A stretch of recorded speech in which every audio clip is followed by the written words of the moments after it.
Hello and welcome to the First and 10 podcast. I'm your host, Patrick Feltz, here in Indianapolis, Indiana, recording on the evening of Thursday, August 5th, 2021.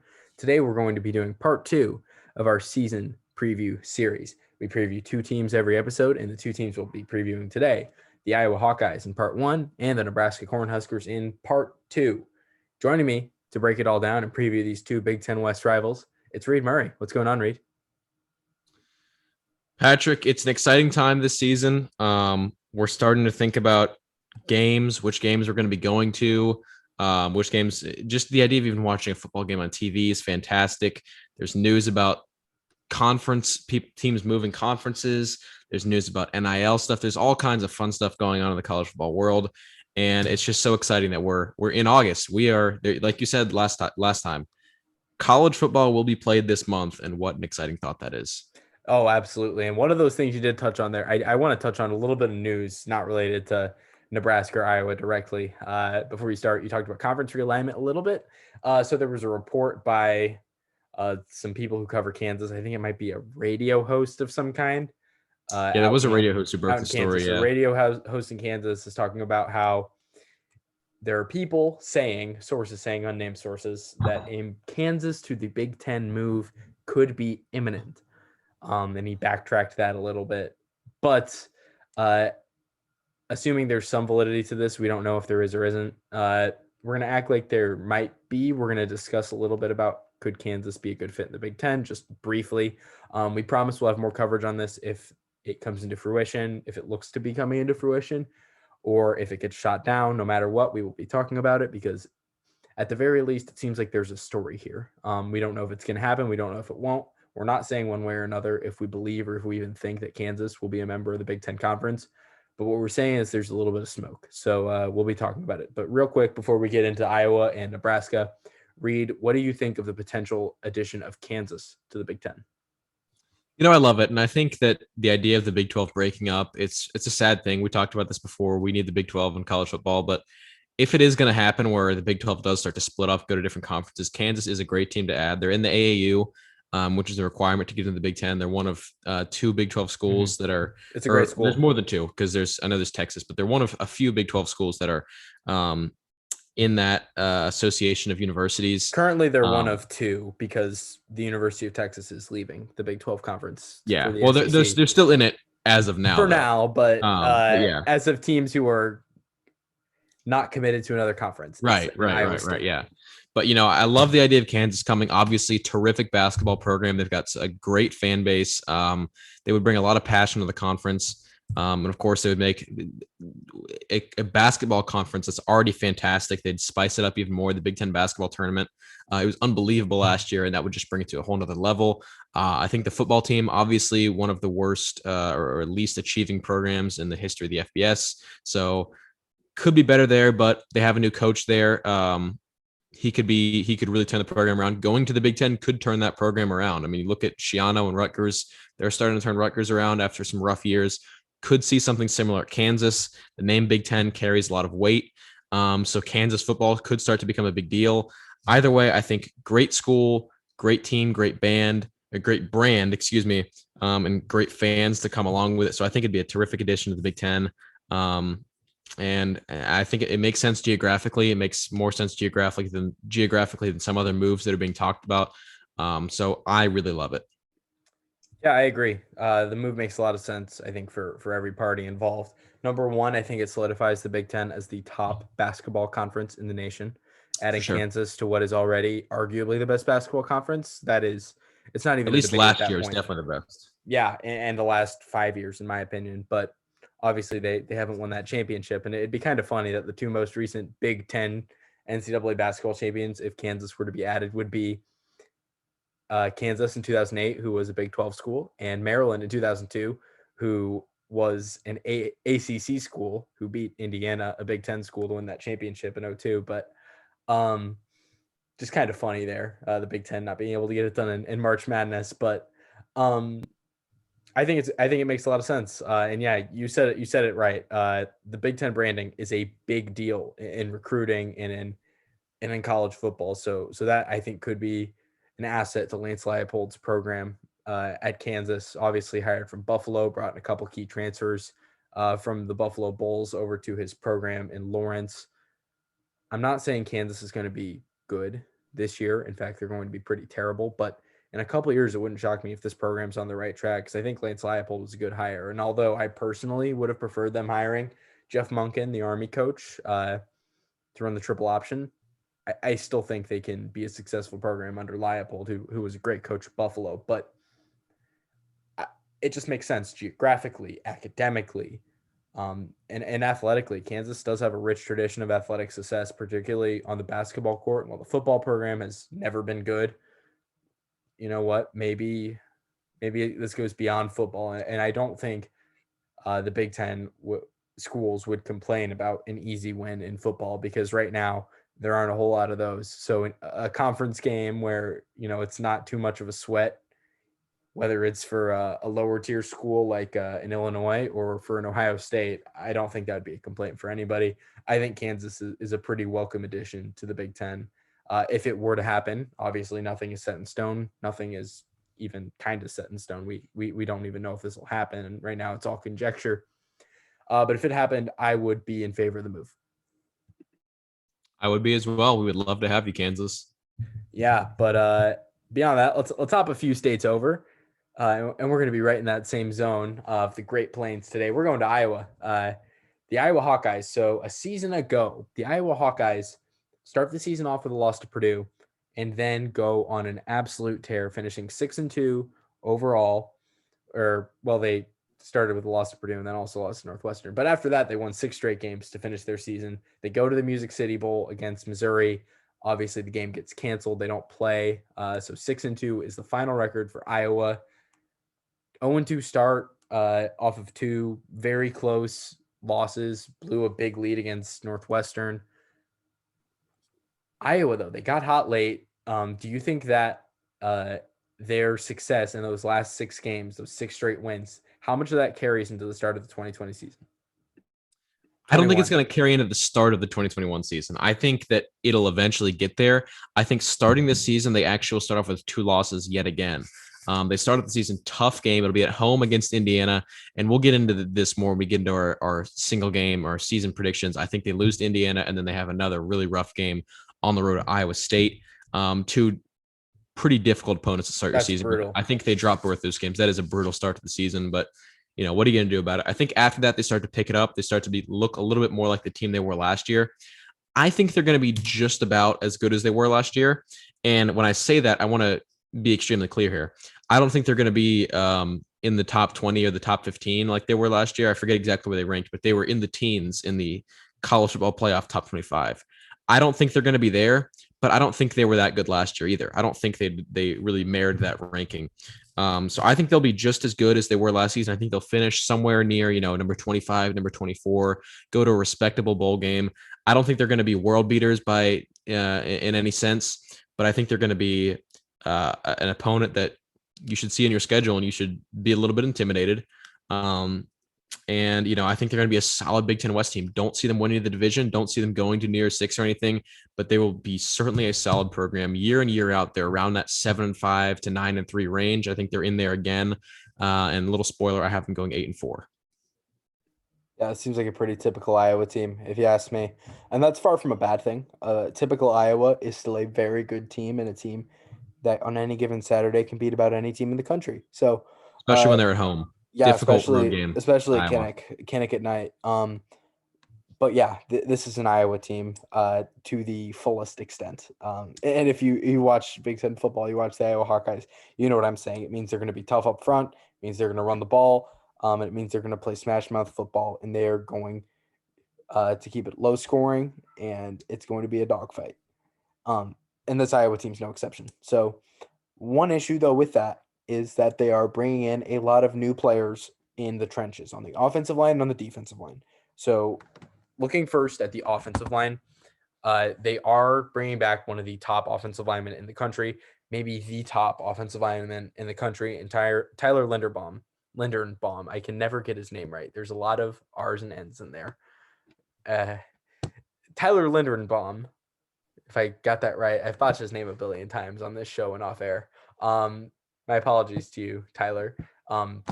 He's one of the best offensive linemen in the nation. He's going to be an anchor for this team. He's their best player, and he might be the best player in the Big Ten. I don't think that's out of the question. So with him, your offensive line is going to be good, period, because you've got a guy like that. And it's the Iowa offensive line. You can always trust it to be at the very least very good. But the entire left side of the line is completely new. And the entire interior of your line outside of center, the guard positions are both new. So that's a question. Going up against Indiana week 1, pass rush was not Indiana's strength last year, but it's not a weakness either. What does that look like? And you look at the left tackle position too. That's another question mark. They're bringing in a new player after they had a 4-year starter leave the program at tackle, graduate.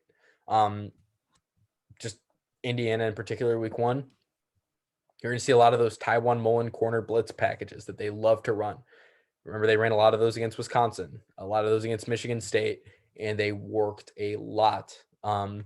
So against an inexperienced left tackle, I think you're going to see that. I think you're going to see that early. They're going to try and attack the left side of that offensive line. New left guard, new left tackle. You're going to see teams attack that. Then on the defensive side of the ball, they only bring back one of their defensive linemen. Zach Van Valkenburg's back, and he's great. He's a senior.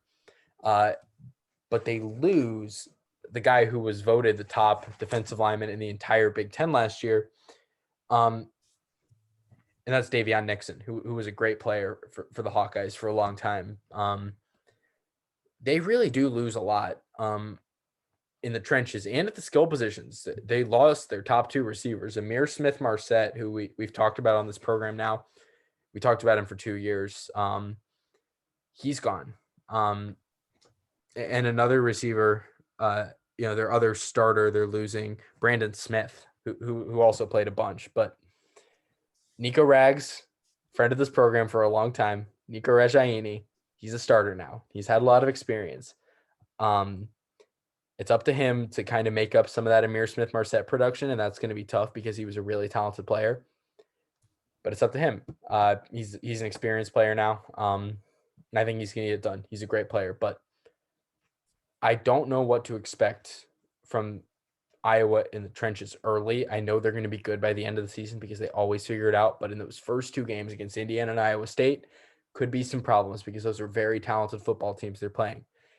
And on the outside, again, that one could be a bigger question because Amir Smith-Marset was always a sure thing week in and week out. Brandon Smith too. What are they going to look like? And is that going to be something they figure out by the end of the year? Because early on, I don't know.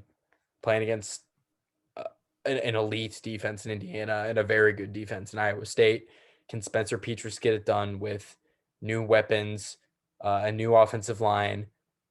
But you're bringing back Tyler Goodson, who we're going to talk about in detail here in a minute. But can they get it done? A lot of moving parts on this Iowa team and a very tough early schedule. Could be a recipe for disaster early on, but I know for a fact they're going to figure it out eventually because they always do. It's Iowa. Patrick, one of these days, I think when he graduates from Iowa, we're going to bring Nico Rags onto the show. Absolutely. And he's going to tell us how to pronounce his last name because I've heard announcers say both Regaini and Rajaini. To me, it looks like, or at least I want to hope it's Rajaini because that sounds so much more fancy, and I would rather that than. Yeah, exactly. I think it sounds a little better than Regaini. I think he'll probably say it's, well, you call me whatever, it's fine. I call him Rags. One of these days, Nico Rags. Yeah. That's Instagram. One day, our boy Nico Rags is going to come on to this show and he's going to tell us how to properly say his last name. Rags and we're also going to have a great conversation about other stuff. Yeah. I'm not quite as worried about this wide receiver position as you are because, to be completely honest, I don't think that the passing game is going to make or break Iowa this season because you look at Spencer Petras. Certainly not a horrible quarterback, but he's not really a game-changing kind of guy. And this offense was always going to be more Tyler Goodson based. It's always going to be a more run-based offense. Obviously you never want to lose a guy like Amir Smith-Marset, but I don't think there's much that Smith-Marset really brings this offense that Tyrone Tracy won't be able to pick up, at least to a decent extent. Because like I said, much more run-based offense. I think classic Iowa. Yeah. Obviously you're going to need to pass the ball to be successful, but they don't need to do it with such efficiency and have such a talented receiver as Amir Smith-Marset. I think Tyrone Tracy Jr. is fine. Nico Rags talented enough. I think they both get the job done well enough. I think really the make or break here, and I think you're going to agree with me on this. Obviously, the make or break player on this Hawkeyes team is Tyler Goodson. And so I think when the offense it revolves around him so much, losing a receiver as great as he is, as great as Smith Marset was at Iowa, losing him isn't quite as big of a loss as it may seem like at first. Right. Well, Iowa's never been a passing team, and as long as Kirk Ferentz is the head coach or his influence is felt, they're never going to be a passing team first and foremost. But I still think it hurts them. It makes them a little more one-dimensional. And I know you could argue, oh, Iowa's always been one-dimensional, but have they? I mean, fact of the matter is they could pass the ball a little bit last year, as ho-hum as Spencer Petras was. I still think that they're a little bit more one-dimensional this season than they were last year. But the question for me is, Iowa, I think the floor is about 7-5 and the ceiling is 9-3, as is pretty much always the case with Iowa. High floor, low ceiling. If they want to hit that ceiling or potentially even break through it, Tyler Goodson's got to go from very good to elite. And by elite, I mean top 3 running back in the nation elite. And I think he's got that level of talent. It's just a matter of realizing it.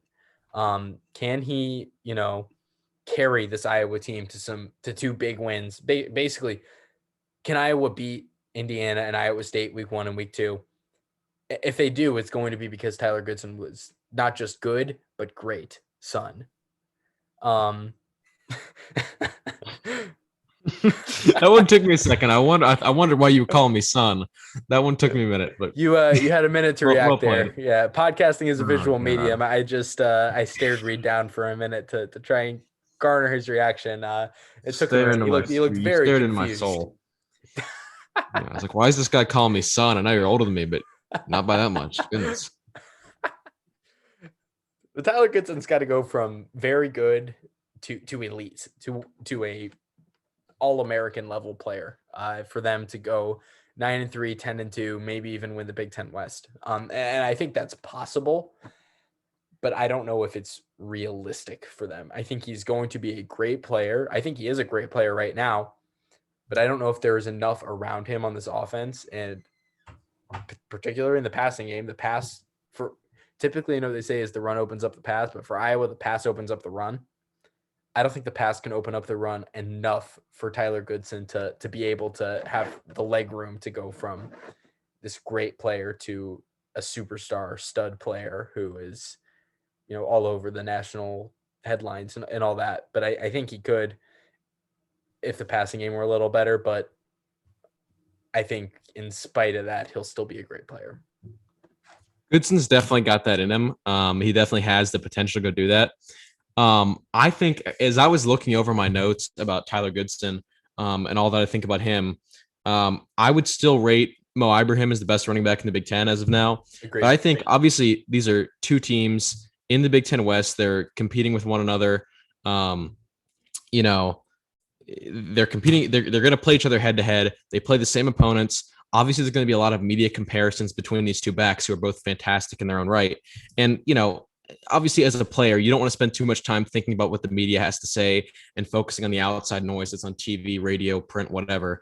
But I think the comparisons between these 2 players are going to be there. And I think these 2 could really push each other and both become better players because of the other's presence. And I think that's going to be something that's interesting to watch. As Ibrahim has a fantastic game, Goodson might come back with another one. And I think they might just go back and forth pound for pound in terms of who's the best running back in this conference. And I think that could be something that's really exciting to see. And weirdly, having an elite running back at Minnesota could make Iowa's run game better. Yeah, no, I get it. They can push each other a little bit. That could be fun. Going to be a fun little I don't know what the dynamic is. I'm trying to call it like a home run race almost, like in baseball. Like a Sammy Sosa, Mark. I think you just call it a rivalry. I mean, Minnesota, Iowa, it is they're definitely rivalry. rivals in my book. Yeah. These 2 players could have their own little individual rivalry. I think it could be something really exciting to see. Like who can put up the more yards. It's going to be a little bit of a battle there. I see what you're saying, but let's go through the schedule here because This is actually a really tough schedule. These first, not just the first 2 weeks with Iowa State and Indiana, but that third game too is actually tough. So let's look at the schedule. So first things first, they host the Indiana Hoosiers in what's going to be a ranked matchup in Kinnick, week 1, September 4th, Saturday on BTN. I think that's a 3:30 kick. Who are you picking You're here? telling me that game's on BTN? BTN. That's horrible. That is How could horrible. they not fit that on ABC or Fox or any? That's Week I 1 is I, I packed is the honestly answer. I didn't know that. That's I guess it must be pretty packed if It is. Indiana It's Iowa's a good going week 1. It's a on really the good Big Ten week 1 we Network. got. That's true. It is a good week 1. This one I got to go Indiana. Like I said Me earlier, too. I think the lack of experience this team. There's some younger players, there's some guys who weren't starting last season. I think they're going to really come together well near the end. Early on, especially like you said in the trenches on the O line, they might struggle early on. Like you said, Indiana, they're not Ohio State on the D line, but they're certainly a difficult opponent. Don't know how well Iowa can keep it together. And I mean, Indiana's secondary is just so good that even though passing isn't Iowa's thing, that's not what they live and die with. I think it's just not even going to be a factor at all. Petrus is not going to be able to compete any passes in this game. So when you make it entirely dependent on Goodson, Goodson is a fantastic running back. I don't think he is quite the player who can single-handedly beat a team as all-around good as Indiana is. I got to go with the Hoosiers in this one. Yeah, me too. Indiana's just a better football team, straight up. It's a tough place to play. It's going to be week 1. Fans are going to be rowdy. Indiana's a better football team. Indiana's going to win this game, in my mind. So, yeah, I've got IU winning here. But week 2, Iowa State on the road. Kind of the same story for me. I've got Iowa State here, and I know they're pretty evenly matched historically. And by historically, I mean the last 4 or so seasons. Historically, right. Iowa's a much better program, but looking at recent history, pretty even. But I'm taking the Cyclones. The Cyclones, they're just better. They're more well-rounded. They're more experienced. They're at home. I'm taking Iowa State. This one's interesting for me because there have been games, and obviously a game is not always going to be determined on what's happened in the past. Obviously, there's different players on the field, blah, blah, blah. But in the past, there have been games where Iowa, where these two teams look to be pretty evenly matched. Iowa State's at home. Iowa State is the favorite. Iowa still comes away with it. We've seen it before. We very well could see it again. I just think Iowa State's got too much momentum as a program, and I think they're just like you said about Indiana. I think they're just a better football team straight up. Plus being at home, plus having all that juice from going to the Big 12 championship, going to New Year's Six bowl game. The whole program is really on the rise. I think everybody is backing everyone in the Iowa State program. I can't see them losing another one. Iowa's had Iowa State's number for a while. I think this is finally the year Iowa State breaks that. I think they come away with a win. And Iowa, solid team, but I think they start the season out 0-2, unfortunately. I agree. And you said Iowa's had their number. They've been evenly matched on paper the last few years, but yeah, Iowa's kept coming away. They find a way every time. It truly is impressive, and you really got to give it to the coaching staff and all the players involved. It is incredible what they've done, just completely controlling that rivalry. Yeah, absolutely. I think this is the year though that it changes, in my mind at least. Okay, I'd be pretty excited if I was an Iowa State fan about this year. Yeah, me too. And that's another potential Big Ten school we can talk about maybe in another podcast, but that's neither here nor there. We'll see what happens with that. I haven't heard any rumblings or anything. There have not been any reports about Iowa State to the Big Ten, but in the same vein as Kansas, like we talked about earlier. Anyway, looking at week 3 for the Hawkeyes, Kent State Golden Flashes come to Kinnick. This is a tough game. I know most of you at home are saying, Kent State, what are you talking about? A MAC school? They're never good at football. It's Kent State. Kent State is going to have one of the best offenses in the entire country this year. Looking at the stats, looking at the numbers, and looking at their quarterback. Dustin Crum is one of the top quarterbacks in college football. Sean Lewis, he's one of the youngest coaches. I believe he is the youngest coach in the sport at the FBS level at the age of 35. Wow. He's young. He's hungry. He's got an elite offense. They are fiery offense. They are quick. They score a lot of points. They throw the ball a ton. That's what Dustin Crum does. They're almost like an old school Texas Tech team. They're awesome. This team is a lot of fun to watch. The defense is horrible, but the offense is just incredible. They're going to give Iowa hell. And this is the exact type of team Iowa does not want to face. An elite offense that can put up points in a hurry. When Iowa is not going to score a lot of points ever. If this game becomes a shootout and the Kent offense starts beating the Iowa defense more often than they'd like, I don't see Iowa coming away with a win. But I don't think that's going to happen, fortunately enough for Iowa. I think the Kent defense is bad enough to the point of where it doesn't matter, and the Iowa defense is very, very good. So I am going to take Iowa here, but don't be surprised if this game is close or even a win for Kent State. Kent State is going to be very good this year. They could win the MAC. Patrick, what time is this game in week 3 against Kent State? Let me check. While you're checking that, man, I'm just thinking about week 3 is going to be unbelievable. But regardless, you know, 3:30 Kent State, on BTN.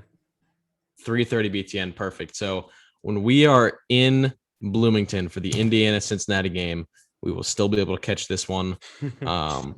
It's going to be fun because I do see what you're saying. I think there's going to be a lot of talk on social media. Well, we don't know what time Indiana Cincinnati is. We don't know. No, it's a noon kick. It's a noon kick officially. It's noon, yeah. Give me a break on that. At least that's what I believe so. Ugh. But either way, I think there's going to be a lot of talk on social media. How is Iowa losing to Kent State? Or how is Iowa in this close of a game with Kent State? How? It's going to be exciting. Like you said, though, it just comes down to, I think in this one, it's another – Iowa is just the better team. I think if it comes down to a late goal line stand or something like that, I think they can pull it off. And it's hard. It's hard when you're a MAC team to go into a stadium like Kinnick. Even if the stadium might not be as rowdy as it would be for a game against, say, an Indiana or Penn State. You know, it's a tough place to go. It's tough to pull off a win like that. I don't have quite enough faith in Kent State for this one. Got to go Iowa. So we're both in agreement 1 and 2 here, right? Yes, we are. Kent State's going to give them a hell of a game, though. I can promise you that. And they're going to give A&M a good game, too, week 1. Watch out for the Golden Flashes. So even if they do start like 1 and 2 to start the year, I'm talking about Kent here, I think they can still win the MAC. Watch out for them. So we've got the Hawkeyes both at 1 and 2. So week 4, Colorado State, I think they win. Not really discussion for me. Yeah. Come on, Iowa. No discussion. No question. Colorado State at home, they're 2 and 2. Okay, Maryland on the road. Kind of an interesting one here. Maryland obviously got some young guys, a lot of talent, 5-star talents on this roster. Road game here, early October. Does Iowa get it done on the road? They have to, especially when we start off the season with games that tough against Indiana, Iowa State, and even Kent State. I think when I just have a hard time believing Iowa's going to take 2 losses early on. I mean, it's something they did last year. It's not something they do all the time where they lose games like that. I have a hard time believing they're going to start off that poorly and not bounce back. So I have to take Iowa here once again. Yeah, I agree. And those games against Indiana and Iowa State and yeah, like you said, Kent, that's what sharpens a football team from raw and talented and good. And that's the types of games that makes you better. That's the type of experience that makes you better, is playing against great teams and elite talent. That's what makes a football team great. So I think they find their stride after those games, and I think they go down early, or at least going toe-to-toe with Kent State for a lot of that game. And I think after that, they kind of snap back to reality. You know, they're like, we don't want to start 0-3. We can't be losing games like this. Let's get on a run. Let's do our thing. Kind of like last year. They lose those first 2 games, and then they get on a run. I think it happens again this year. So we've both got them at 3 and 2 here, beating the Maryland Terrapins on the road in week 5. Week 6 for Iowa, Penn State at home. This is an interesting one. Penn State, obviously, last year, big downer. Some people think they bounce back big, others not as much. What do we think? Iowa, Penn State. You know, there's been games. These 2 teams, they play each other every year. It's a fantastic matchup. It's one of those protected rivalries. Doesn't make a lot of sense in terms of rivalries, but it's a great game. And it's always been the idea of, Iowa's this big upset team. Penn State's this blue blood. Iowa comes in, maybe they upset them. Maybe they just play a really close game, but they've had some really great battles in recent years. I think this is another one of those. Penn State, obviously last year, not where they need to be. I think they have a huge bounce back this season, or at the very least, a big bounce back. But I actually like Iowa in this one too. Like you said, those games, they make a football team better. I also just don't think Sean Clifford can come into Kinnick Stadium and pull out that big of a performance. Maybe in these first 5 weeks, he really turns around. We start seeing the Sean Clifford we'd seen in 2019, or even a better version of that player. I haven't seen enough from him to really believe that that's going to come out. So I got to go with Iowa here. I think it'll be a close one, like several of the Iowa-Penn State matchups in the past have been, but I like Iowa pulling this one off. Me too. Similar reasoning. I just don't think Penn State's got the horses on the offensive side of the ball. It just boils down to quarterback for me, and I think we'll get into that when we talk about Penn State. So I've got 4-2 for Iowa now. Purdue at home. Purdue has weirdly had Iowa's number. Yep. Really weirdly right.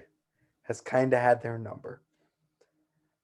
I don't want to pick Purdue, but I'm going to pick Purdue here. I don't think Purdue's better than them. This is the exact same things I said about Purdue versus Iowa week 1 last season. I called it, by the way. I don't think Purdue's better. I don't think Purdue's more talented. I don't think Purdue is better coached. But I think Purdue's going to win. Purdue just always plays really well against Iowa, home or road, no matter what. Purdue plays really freaking well against the Iowa Hawkeyes. And I think they win again, 4-3. You know, Patrick, as you can see right now, and if anyone's watching this on YouTube, I'm wearing a Nashville SC hat. I'm a fan of Nashville SC. They have this podcast I like to listen to called Club and Country. I actually wrote an article for them. Shout out Club and Country. They have a little segment called Embrace Consensus, because the two hosts of that show, they always tend to agree on everything. As much as they would love to have good banter and arguments, they tend to agree on everything. And I hate to say it, we're kind of embracing consensus here. We're weirdly having the same picks for every game. I like Purdue in this one too. They've had their number in recent years. Last year, what a weird game that was last year. Purdue, such a strong defensive line.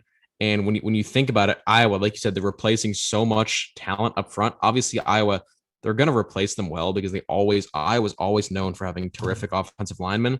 But I think it might take a full half season, or not a full half season. It might take a half season for them to really mature into what we've gotten used to from Iowa offensive line. And when you have a guy like Karlaftis on Purdue, and the whole D line is so strong, I don't love the rest of the defense, but I love that D line. When you have them going up against an O line at Iowa that is young, doesn't have a lot of time as under their belts as starters, I really like the Purdue D lineman to go in and really make Spencer Petras uncomfortable. And I think that Purdue gets it done in another close, ugly Big Ten West mucky game that we've seen in the past. I think they get it done again. I like Purdue here. Me too. Me too. So next game, we've got them both at 4-3. Wisconsin Badgers at Camp Randall. I don't think this one is much of a question for me. I think Wisconsin wins this comfortably. I don't know. Well, maybe not comfortably. I think it's close. But I don't see Iowa winning this. Even if it's going to be close, I think. But I think even if it is close, like I just don't see Iowa winning this game. Wisconsin is a better team. Wisconsin's at home. Wisconsin always, I think they're going to have some momentum going into this game, looking at their schedule. They play well in circumstances like this. So I'm going to take Wisconsin. I think Iowa drops back-to-back games, but spoilering the rest of my schedule, I think Iowa wins out from here and goes 8-4. Yeah, I think this game is going to be the game. I know for this one, unless Ohio State plays at the same time in the day, I'll be wearing my Graham Mertz jersey for this one, because this is going to be the game that makes Graham Mertz a nationwide name. I think he really goes off against Iowa because obviously Iowa, they were a well-respected name, especially on the defensive side of the ball. I don't want to say that he's going to torch the defense, but I think this is going to be the game where he really shows the whole world what he has. And, obviously Graham Mertz, he's already a somewhat well-known name. Everyone who follows Big Ten football closely, or everyone who follows elite college football on Instagram, they've all seen clips of Graham Mertz throwing deep passes or whatever. This is going to be the game, though, where I think casual college football fans or people who just like to watch the highlights on ESPN, they really get to know who Graham Mertz is, what he's all about. And I just don't think Iowa's going to be able to stop him. Got to go Wisconsin here, especially at home. Even if Mertz doesn't go off in this game the way I think he will, that Camp Randall crowd, it's hard to beat. Wisconsin is the winner here for me. Agreed. Okay, so next game at Northwestern. Early November, Northwestern, Ryan Field, probably an early afternoon BTN game. Those are always weird, but I know I've said this a billion times. Iowa's just a better team. And Iowa's going to out physical them. Northwestern's always a physical team, but I like Iowa's guys up front. At this point in the season, I think they're going to be more seasoned. I think they're going to be better. They'll have learned from big games against, teams like Wisconsin. So I think from here and the rest of the season, Iowa catches fire. And this is the starting point of that. They get a home game at Kinnick North, Kinnick, Chicago, Kinnick by the Lake, Ryan Field. And I think they win, and I think they just keep on winning from here. Yeah, this Northwestern game, like you said, total early November, overcast, BTN kickoff. We said this on the show so many times. This is Big Ten football. This is what you love this conference for. The Iowa Northwestern game, classic Big Ten football.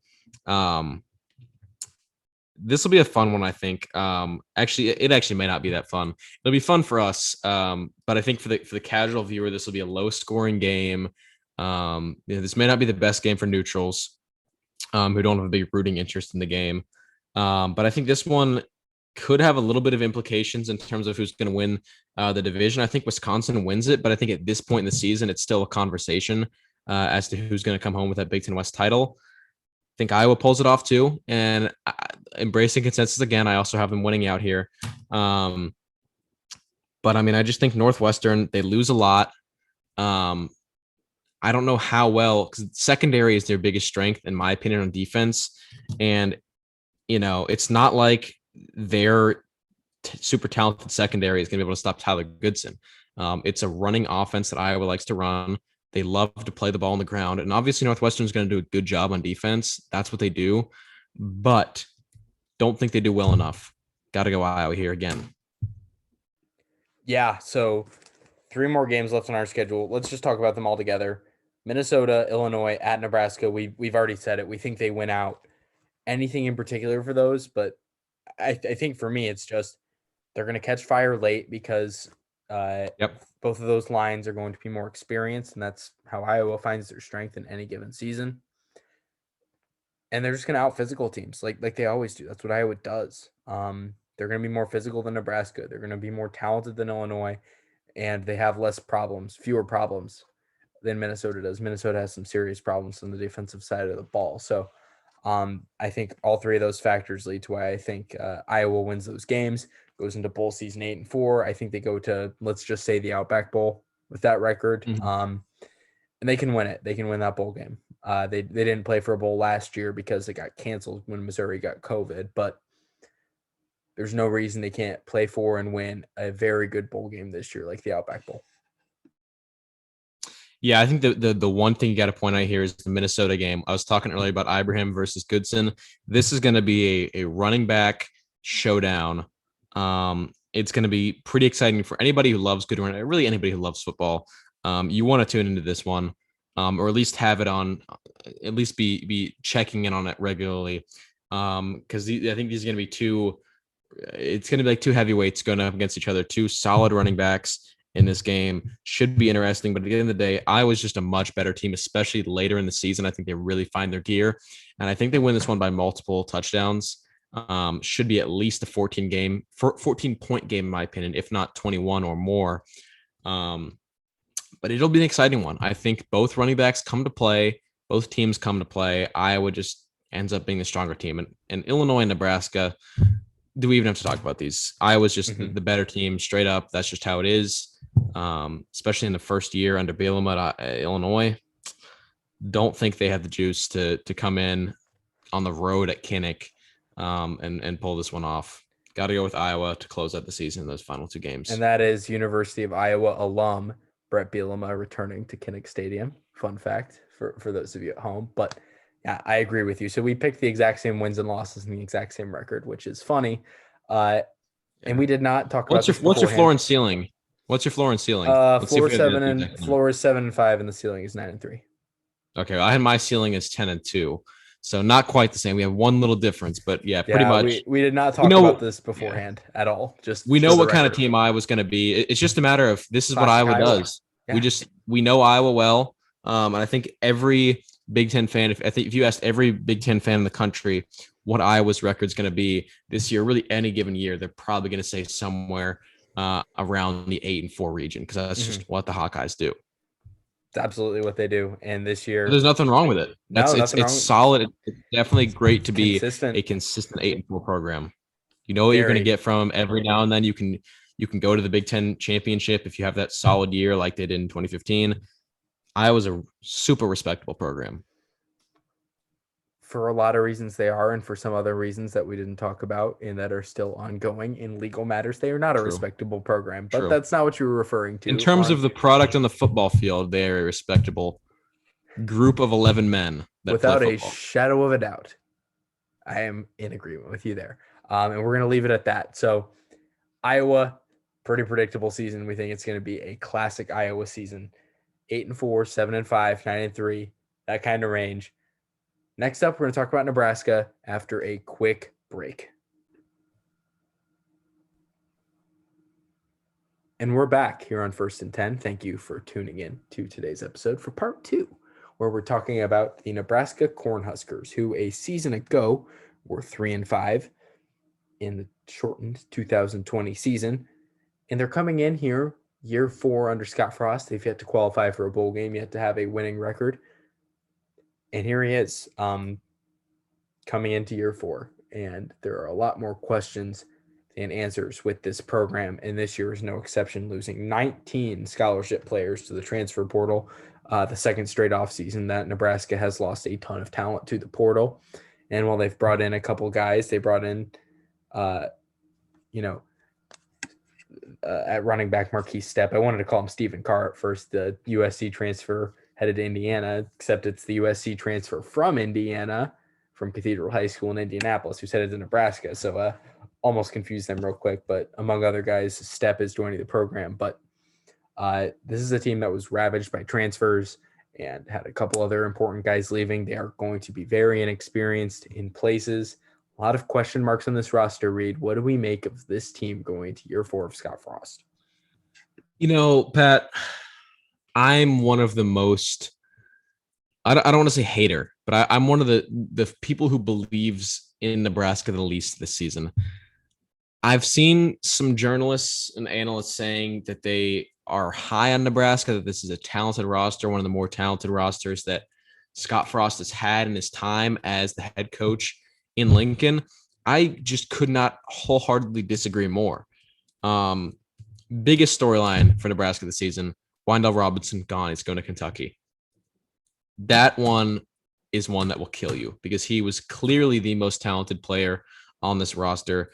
And it really wasn't much of a question for me. Wandell Robinson, just an electrifying player. He's a wide receiver, but he also can run the ball extremely well. He's super fast, could play the H-back position if needed. And even in a more running style or run-oriented offense, he could really do a terrific job with them. He is gone, and he is going to play with the Kentucky Wildcats. What a huge blow that is. And I think it really says something about the program that Scott Frost is building at Nebraska. Let's look at the transfers. Obviously, Wandell Robinson, gone. Luke McCaffrey, last season he stepped in at quarterback. He and Martinez kind of split time with the position. In my opinion, McCaffrey was better for the team. They seemed to do better when he was at the helm. He is going to play for the Rice Owls. Maybe this is a decision that's more academics based. I'm not quite sure why you would want to leave Nebraska for Rice. I think he just wanted a starting job. Well, because he was going to Louisville, and he was on Louisville's campus for about a week, I think was the number. And then the Louisville head coach, Scott Satterfield, more or less told him, you are not going to be our starter. So then he got in the portal again, and he's at Rice. Yeah, but I mean, if you look at a guy who's doing well at Nebraska, I think he was the better man for that job. And now he's going to Rice. If you'd rather be at Rice than Nebraska, says something about Nebraska, in my opinion. And maybe he's trying to turn the program around or something, but I think at the quarterback position, they had their guy and they lost him. Martinez, he's a talented player. He's got tons of speed. He's gotten a little slimmer this season. Terrific athlete. As a quarterback, though, not the best passer we've ever seen. And that's not to say that McCaffrey was a tremendous passer or anything, but I think McCaffrey did the running job much more effectively. So now you look at Martinez, he's a junior. I don't know. It feels like for me that he's been at this program for 4 or 5 years. It's really kind of mind blowing for me that he's only a junior. But I guess just because he started since he was a freshman, but third year as the number one quarterback at Nebraska, maybe he really turns on, but I don't believe in his ability to pass the football effectively, especially in the Big Ten West. You know, going up against teams like Northwestern, Wisconsin, Iowa, like we just talked about. I don't have a lot of faith in him. They lost McCaffrey and Robinson. And we mentioned this in a podcast before. I believe this is one where we had Jackson on. 7 wide receivers are leaving Nebraska via transfer portal. If you ever have 7 players in any position group leaving your program, that's a serious red flag, serious, all the red alarms and all that, they're all going off. They're all going crazy. What is happening in Lincoln where 7 wide receivers want to leave the program? It's on top of 4 linebackers also leaving. Obviously, you're going to have people transferring out of your program, especially if you're a big name like Nebraska. But there's just such an overwhelming number. You said there, I believe there was 19 total transfers out this year, 7 at the wide receiver position. So seriously lacking depth there. So even if Martinez figures out a way to pass the ball effectively and become one of the better quarterbacks in this conference, it's not like he's going to have a plethora of depth to throw that ball to. And the offensive line, I just have such little faith in it. Me too. It's been one of the worst units in this conference in the past 2 seasons. And with a quarterback who can't pass the ball extremely effectively, I think part of that, I should give Martinez a little bit of credit. Part of that is because of the offensive line play, but you can't be having a guy like Martinez, who's already not a world beater when it comes to his arm, being flustered in the pocket and having to improvise too much. Yeah, looking at this depth chart, by the way, they're starting 3 freshmen on their offensive line. 3 freshmen. And that's on top of that. That's a group that already wasn't amazing. Now you got young guys, including not experienced at the Big Ten level. 2 of those freshmen are their entire left side of their line, and their entire interior of their line is freshmen too, aside from a sophomore at center. They only have one upperclassman on that line, and that's at right guard. And even Can you imagine he's not even a returning starter. Can you imagine the field day that Zach Harrison is going to have when Ohio State comes into town? Even the field day that a team like Illinois is going to have, in all honesty, week 1, because little experience against a conference team week 0, excuse me. I don't like that recipe for Nebraska. They could use, and I know everybody says, "Oh, Illinois is not that good." It's still a Big Ten game. It's a conference game, a division game. Even Nebraska could really use a tune-up game for those newcomers on the offensive line, because life's going to come at you quick in the Big Ten, especially. Yeah. And they've got a tune-up game with Fordham, but it's coming after this Illinois game. I think if they play Illinois later in the schedule, if they play them week 10 or so, then it may not be as big of a cause for concern. But I think early on, Illinois could catch them sleeping and come in with a surprise win. I don't know. I've just seen a lot of people talking about how Nebraska is a team who's going to be 500, maybe 7-5, above 500. I'm not buying it at all. And I think I'm much more pessimistic than other people are when it comes to the Cornhuskers this season. And part of that is because Scott Frost has just shown me so few signs that he's going to turn this program around in his time as the head coach at Nebraska. I just have such a hard time believing in Nebraska this season. Like we said, the O-line, biggest cause for concern of this team, biggest area where we're saying, okay, serious issues here. But I mean, the quarterback position, I don't have a lot of faith in Martinez. Wide receivers, I mean, you look at Omar Manning, Oliver Martin, I don't have a ton of faith in these guys either. Plus, such little depth. No more Wandale Robinson. I just don't. There's not a lot to look to in this team. I think the one bright spot is the secondary. I like this secondary with Cam Taylor-Britt, Tyreek Johnson, Markel Dismuke. I like that secondary, but there's only so much that a secondary can do for you when the rest of your team is really having as much trouble as I believe they're going to have. Yeah, so let's run through the schedule. Week 0. Yes, week 0, not week 1. Week 0 is going to get a little confusing to say that they're going to be 1-0 or 0-1 in week 0.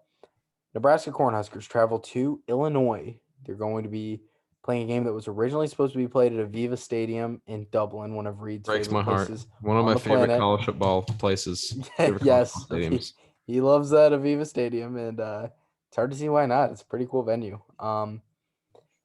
This game will be in Champaign. I like Illinois here. I think the lack of experience on the offensive line for Nebraska is going to hurt them, even though Illinois is probably not going to be a great team. I think they overachieve in year 1 of Brett Bielema. I think this is a big win. I think they get a lot of positive press and energy off of this, off of being one of like 2 Power 5 games going on this weekend. I believe there's not a lot of week 0 action this year. I think the other Power 5 playing is UCLA against Hawaii that same day. But I think this is a big win for Illinois. And maybe I'm crazy picking Illinois You here. mean big win is in a win that has a lot of significance, or a big win in Yes, terms of the score line? a lot of it's going to be a significant win for Illinois. A Okay. win that Just wanted means to a clarify lot that. to the program as the signifier of something new for them. And maybe for Nebraska, a sign of bad news. And I think there will be a lot of bad news this season. I'm just going to put that out there as my little fair warning that I am not going to be too positive in my predictions. Yeah, this one, we talked earlier about embracing consensus, and it's funny because we do tend to agree on a lot of things. And even I would say that my take on Nebraska, I don't want to reveal my record yet, is one of the hotter takes surrounding this team this season. But I mean, we're pretty in line on this one too. Illinois, I had Illinois winning. And then I thought about it and I talked myself out of it. I said, this is going to be the first game under a new head coach for Illinois. They really struggled right out of the gate last season. And of course, they ran into a super tough Wisconsin team, and they ran into a super tough quarterback in Graham Mertz. However, I mean, it was Mertz's first game, and he just lit that defense up. So I have similar concerns about Illinois starting the season this year. I don't know how strong they're going to be right from the get-go. And so I was talking myself out of it. But then I looked more into Nebraska, and I'm talking myself back into picking Illinois again. I think you made some excellent points there. It's hard for me to pick Nebraska. I think if there is a game that where they shouldn't win, but they do, it'll be this one. So part of me wants to give Nebraska the win here, but I gotta stick to it. Gotta go Illinois. I think they start the Bielema era off well. I think they pick up, like you said, a significant win. I don't want to use the word big win because obviously this isn't how you meant it, but it could be interpreted as big in terms of the scoreline. It's a significant win, I think, for Illinois. I just have a hard time putting faith in Nebraska. Have to pick the Illini here. Yeah, I think this one could go either way, though. Don't get me wrong. Okay, yeah, it definitely could be. Wouldn't actually even surprise me if Nebraska wins this one by multiple scores, because sometimes, especially week 0, weird results can happen. Results that are not indicative of the rest of the season. So I'm gonna stand by. If Nebraska goes 6-6 this season, or they go 7-5, laugh in my face, call me an idiot, tweet at me, comment to me on Instagram. You have the full right to, because if Nebraska comes away going to a bowl game this season, then they completely did way more than I was expecting them to. And I'm going to stand by. I don't think Nebraska is going to make a bowl game. I will stand by that. But this is the one where I say, you know what? I actually would not be surprised if Nebraska wins here. This is my one game where I see Nebraska potentially doing more than I expect from them. But like I said, if Nebraska has a terrific season, or at least terrific by their standards in the past few years, please call me out on it. Please drag my name through the mud on social media, because I deserve it. I'm a big Nebraska doubter this season. Yeah, I am too. I'm not going to be too positive. Just telling you guys now. quiet. It's not like we already talked about this a few weeks ago. But pretending like we didn't talk about this a few weeks ago, here's my next prediction. They crushed Fordham. They crushed Buffalo. Buffalo lost everything to the transfer portal after their head coach, Lance Leipold, took the job in Kansas. And Fordham is an FCS team. They win both of those. They are 2-1. Reid, you agree? Yeah, let's be real here. Fordham is never going to beat Nebraska. No, I could be the starting quarterback for Nebraska, and we would beat Fordham. Now, Buffalo, I mean, like, I think there's the slightest little prayer Buffalo wins, but I would give Nebraska a 99% chance of winning here. It would really shock me. And I would say these two games could be great tune-ups, could be great morale boosters, could be great for the team's direction in the season. However, they are facing. Then it falls back down to earth. They go on the road to Norman, Oklahoma against a team who's being thrown around as a national championship winner, the Oklahoma Sooners. I don't know. I still need to work out who I think is winning the national championship this year. There's plenty of great options and a lot of question marks about the starters on a lot of the contenders. But Oklahoma is certainly a name that should be in every kind of conversation, every playoff Final Four that is predicted. Oklahoma should always be there, or at the very least be in the conversation. And you know, that's for good reason. They're a terrific team. Spencer Rattler, he was rough last year. I think he's going to do terrific this season, or terrifically this season. They should really give their rivals Nebraska hell. And this one could really kill some morale. And I think it could have a negative impact when they go into East Lansing the following week and play Michigan State. Agreed. I think they drop both of these games. I do too. Yeah. So I've got them at, what is that? That is 2-3 with a win over a G5 and an FCS. But fear not, they play the NU Bowl the next week against the Northwestern Wildcats at home. I have them losing that too. Then they play Michigan. I have them losing that too. So I've got them riding here at 2-5. And they play Minnesota, and I have them winning. But then they play Purdue after what? One Power 5 win, one conference win in my book. And I don't even think that Minnesota game is for certain. I just think they need to win a game in the middle of the season to have any prayer of doing anything. And I don't think they're a better team than Minnesota. But I don't even think they're going to win that Minnesota game now that I think about it, you know? I don't know why I picked that. I would stand by that pick because I'm not picking them to beat Minnesota, but I would tell you to stand by it because, you know, things like that happen. And also Minnesota, last season, they were pretty inconsistent. I see some pretty similar kind of weird results happening with them again this year. I encourage you to stand by it, even though I disagree.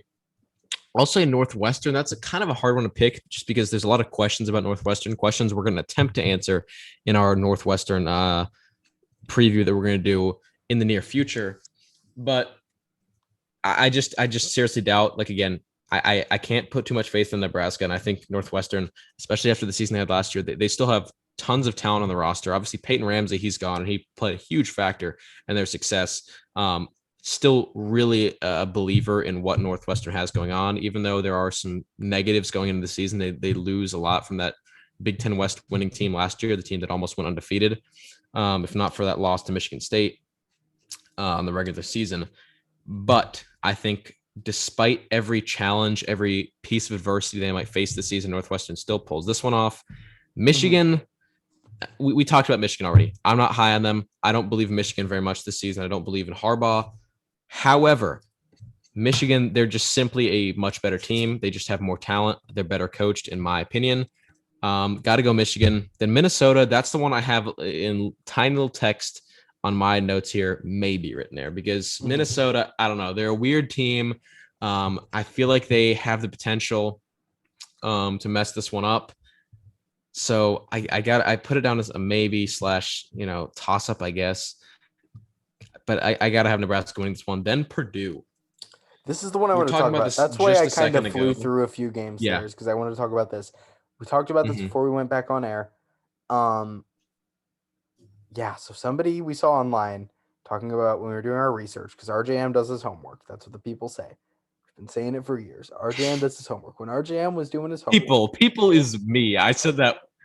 You the say that, people, and I said the it people once, are and you say it. saying I don't think we should hit it. the people are saying Many this. people say that Many RJM does his people, homework. lots and lots of Yes. people are saying this. Trust me on this. So when RJM was Everyone on doing his Twitter homework, says, right. so we saw an article talking So when about RJM was doing his homework, he stumbled across an article three teams that was Nebraska talking is going about to blow three out. teams. Yeah. So I thought, first of all, the idea of Nebraska even winning against three teams is a little risky for me. I don't know if I would say that, but three teams are going to blow it. I said, this is interesting. Obviously, Fordham is going to be one of them. Let's be real. They're going to blow Fordham out. Fordham is not going to hold a candle to Nebraska. Because at the end of the day, Nebraska is still Nebraska. Buffalo, yeah. I mean, there's a chance Buffalo keeps it within 3 touchdowns or whatever, but I think they win this one by some point, some score in the 30s or 40s. And then we stumbled across Purdue. Yikes. I don't think they beat Purdue at all. And it was talking in this article about how Purdue is an inferior opponent. I would actually dispute that claim as well, because first of all, I don't think that this Nebraska offensive line is going to be able to hold off the Purdue D-line. We talked about in the last episode with Iowa. That's why I had Purdue beating Iowa. Similar thing happening here against Nebraska. Even if they had tremendous wide receiver and quarterback play, I think the O-line wouldn't be able to do the job. But furthermore, I would argue Purdue's roster is also just more talented. I think calling Nebraska a more talented team is a quite disputable claim, because you were saying this just a second ago, and I completely agree with you. Would you really rather have Adrian Martinez at quarterback as opposed to Jack Plummer or Aiden O'Connell? I don't think so. Particularly when it comes to throwing the football, and especially. Would you rather have Omar Manning and Oliver Martin playing wide receiver as opposed to David Bell and Milton Wright? Not in a million years. No, never. And I don't mean to disrespect these players, but let's be real. David Bell is one of the best wide receivers in the country. Definitely one of the best wide receivers in this conference. Absolutely amazing talent going into his junior year. Mm-hmm. And if Chris Olave and Garrett Wilson were not in the Big Ten, he would absolutely get more spotlight. He still gets a fair bit of spotlight. He gets what he deserves. But he would definitely have more of a spotlight on his name if he was not unfortunate enough to be in the same conference as those two stars. So I think offensively, I would totally say Purdue is the more talented team. Now, there's been trouble recently with Purdue's linebackers and secondary. So Purdue's defense, that's more of an issue. I would say Nebraska definitely has the upper hand in terms of secondary, but wow, that D-line at Purdue is good. So I don't know how you could say Nebraska is going to blow them out. And I would argue, I don't think it'll be a blowout, but if anyone blows anybody out in that game, it's going to be Purdue blowing the Cornhuskers out. I think Purdue wins this one. I mean, I don't think Purdue really has the power to blow the doors off somebody. I think they win by 10 at most, but I think Purdue pulls off this win. I shouldn't even say pulls it off, because I think they'll be the favorites going into it. Have to go Purdue here. And then final 3 games of the season: Ohio State, Wisconsin, Iowa. The only question in any of these 3 games is not who's going to win. It's going to be, is Scott Frost still going to be the coach for those 3 games? And I want to hear what you have to say about that after you talk about it. I don't think they're going to fire anybody midseason. I don't even think Scott Frost gets fired this year. No matter how bad it goes, unless they go 2-10 or something. I don't think. Well, that's interesting. Is that Reid's prediction? My prediction is 2-10, and this is so. I'm going to say floor 2-10. Prediction and floor are the same for me, because they're not going to lose to Fordham or Buffalo. Let's not get ridiculous. They're going to win those 2 games. So 2-10 is the floor. That would mean they win those 2 games, they lose every other game. That's my prediction, and I have ceiling at 4-8. Honestly, I just can't see them beating. There's certain teams I just can't see them getting past. I can see them beating Michigan State. Actually, I'll say ceiling 5-7, because I can see the 3 teams I can see them beating: Illinois, Michigan State, and Minnesota. I don't think it works out. I don't think they beat any of them. I don't think they will beat Purdue. I seriously doubt it. There's a world where they beat Purdue. I think there's a world, but in that, if they beat Purdue, I think there's no way they beat those 3 opponents as well. I think there's zero chance. You should never say zero chance about anything, but there's a ever so slightly. There's a number ever so slightly bigger than 0 chance that they go bowling in my eyes. But let's say my prediction comes true. We get to the Ohio State. I don't think they're going to fire him right before the Ohio State game. But let's say Ohio State just completely smacks Nebraska in the mouth. Nebraska is 2-8, and they have lost to Michigan State, Illinois, and Minnesota this season. Going into that road game at Wisconsin, is Scott Frost putting on the headset for the Cornhuskers if the record is 2-8? Yeah. And then after Wisconsin inevitably blows the doors off them, is he putting the headset on for the Heroes game against Iowa? Sure. Because I would argue no. I think they wait. They brought in a coach. I don't know about that because there's only a certain level of shambolic you can get where you don't fire a coach. I think they brought him in as the guy who turned UCF around from winless to undefeated and made them disputably national champions. They brought him in as a guy to change this Nebraska program, to bring them into a new era. He has brought them into a new era, all right, but not a good one. And I think this is going to be an unprecedented low for the Cornhuskers this season. 2-10 with their wins coming against one of their 2 wins being against an FCS team, the other being Buffalo, a group of 5, mind you, that lost their coach. Like you said, they lost everything really. Their best players have gone either from graduating or transferring to Kansas. This would be way too low for me as a Nebraska fan. And I'm not sure what his contract looks like, what the buyout is or anything, but there's so much money involved in this program. The boosters have so much money. They would totally pay it to get him out, bring a new coach in. I would say, I don't know that they'd fire him right after Ohio State, but I'll say if my prediction is true and they're 2-10, I don't think that he's there for all 12 of those games. I think he'll at least be fired before the Iowa one. I'm just not this negative. I just don't think they're going to be that bad. I don't think they're going to be particularly good. I think my final predictions got them about 4-8, 3-9. So I think they can and probably will end up beating Purdue. As much as I think Purdue can win that game, I think they're going to beat Purdue. So I guess you never really gave us the full talk about Purdue. A little more depth with that. Purdue can beat them, but I mean it's still a home game for them. I think they should be able to win at home against a team that they're pretty much even with in terms of talent, and in terms of coaching. So I'm gonna say 4-8 here with my prediction, but I think they can go 7-5. Sure, 2-10 might be the floor. This is a damn tough schedule. This is tough. But 7-5. That's just how it is for Nebraska. There are a lot of when you're a team who plays Wisconsin and Ohio State every year, they're always gonna have a hard schedule. And they scheduled Oklahoma, but and they of course, Michigan. Oklahoma. That's the tough one. And they drew Michigan. It sucks. But that's just life as Nebraska. You're gonna have that. That's life in the Big Ten. They came into the Big Ten. Nebraska. They chose to come into the Big Ten. They're a big program. Beat the best, and I don't think exactly. They can beat the best. They used to be what Alabama is now. So if you want to get back to those heights you achieved earlier, you have to be able to deal with playing Oklahomas and Ohio States and Michigans. This is a brutal schedule. I don't think it goes quite as bad as you. And I think it can go at best like 6-6, 7-5. But I don't think it goes that well. But could you see it happening that they go 2-10?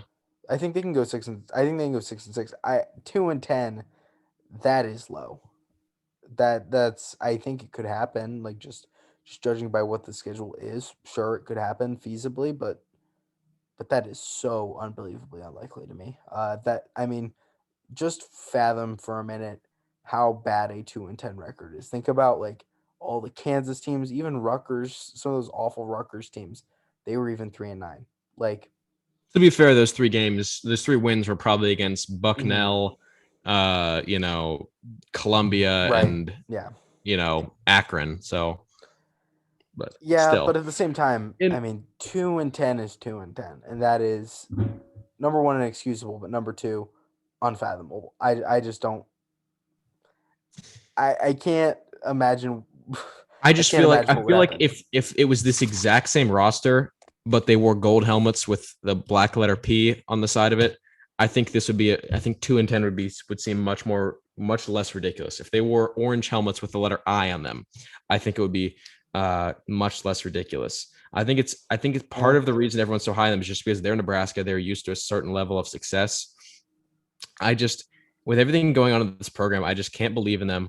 And I remember true fans, I shouldn't say true fans. Every fan, every listener to the show is greatly appreciated, and certainly a true fan. But those who have been here since day one will remember episode 1. Remind me, what was the official title of that episode? I believe it was called Introduction and Preseason Preview.